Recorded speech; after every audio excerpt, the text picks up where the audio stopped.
Tesirül Allem kitabından oruç hakkında hadislerden 16.'sı. An Sehl ibn Sa'd es-Sa'idi radıyallahu anhu enne Resulullah sallallahu aleyhi ve sellem kal: La yezalun nasu bi hayrin ma accelu el-fitra ve akharu's suhur. Sehl ibn Sa'd es-Sa'idi radıyallahu anhu diyor ki, Peygamber sallallahu aleyhi ve sellem böyle buyurdu: İnsanlar ne kadar ki iftarı tezleştirerlerse ve sahuru geciktirerlerse o kadar hayır içerisinde olarlar. Yani iftarı tezleştirerlerse, yani en evvel vaktinde oruçlarını açarlarsa ve akharus suhur, yani sahur etmeyi de en son vaktine kadar geciktirerlerse hayır içerisinde olarlar.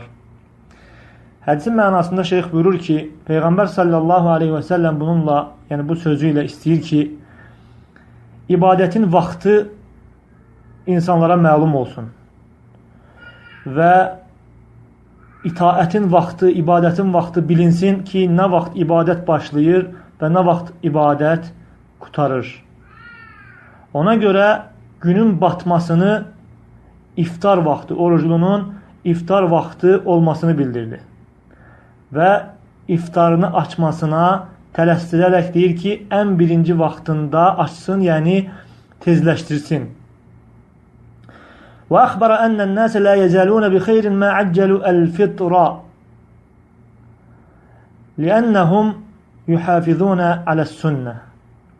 Və həmçin xəbər vermişdir ki, insanlar nə qədər iftarı tezləşdirərlərsə, yəni ən birinci əvvəl vaxtında açarlarsa, xeyir içərisində olarlar, çünki onlar sünnəni qorumuş olurlar.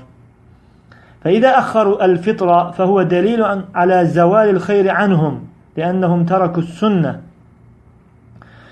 Əgər onlar iftarı gecikdirərlərsə, bu da onlardan xeyrin itməsinə dəlildir.